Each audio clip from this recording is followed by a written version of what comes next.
David walks in the locker room one day. I said, David, ask John Cena about his sister.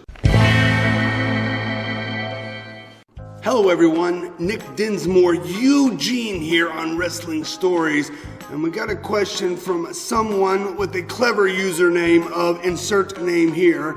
Well, insert name here. The question that you gave was, do you have any good OVW stories? I have I have so many OVW stories. OVW stands for Ohio Valley Wrestling, which is a small independent wrestling company in Louisville, Kentucky. I began training at OVW in 1996. In 1998, OVW partnered with the WWE to become one of their developmental training facilities. At that point, OVW was sent a group of athletes that the WWE wanted trained. The first group was John Cena, Batista, Brock Lesnar was with them, Randy Orton, Victoria, Shelton Benjamin, Rico Constantino.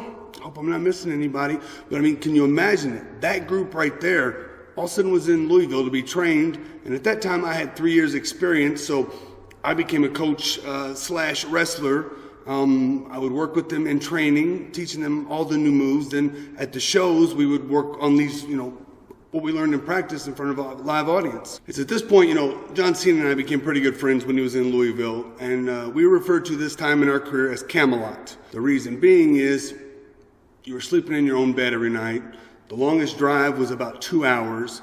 We were wrestling 5 nights a week, doing sold-out TV, small building, but doing sold-out TV weekly. The heels were heels. The baby faces were baby faces. The storylines made sense and carried on. Jim Cornette was the matchmaker, booker, writer at the time, and everything he did was meticulously flawless, booked in advance. And something that would happen here would brew and come out 6-8 weeks later. Oh yeah, now I know why they did that. And it made sense. It wasn't just a cheap storyline to get a pop or a storyline that ended up turning and going nowhere. And it was a great fun time. WWE would send down people like Al Snow came down and did one of our bigger events. Mark Henry was down there. Big Show came down there for, I think, 3 months and worked a program with Batista to help develop him. On one event, we had DDP, Kane, Undertaker. Another event, we had Austin. There was a point in which we ran the Louisville Gardens, which held about 6,000 people. WCW ran there the week before and drew 4,000 people. We ran there 2 weeks later and sold the building out. Outdrew WCW, a nationwide company. I thought that was one of our highlights. One little rib that was played in Louisville, since sometimes people enjoy those stories.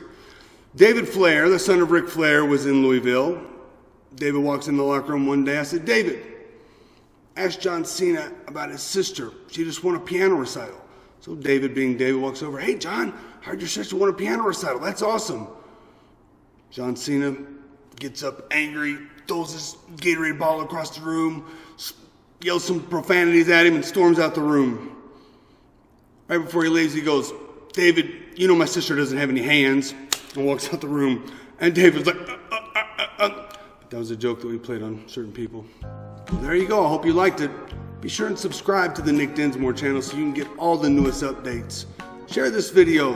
Give me your comments. Let me know what you think. Give me a big thumbs up. If you haven't seen last week's episode, one of my favorite stories about Santa Claus getting beat up in the middle of the street. And our next episode of Wrestling Stories is going to be the season finale. And you can't miss it because there's going to be a big announcement on where we're going from there. I'm Nick Dinsmore. See you later.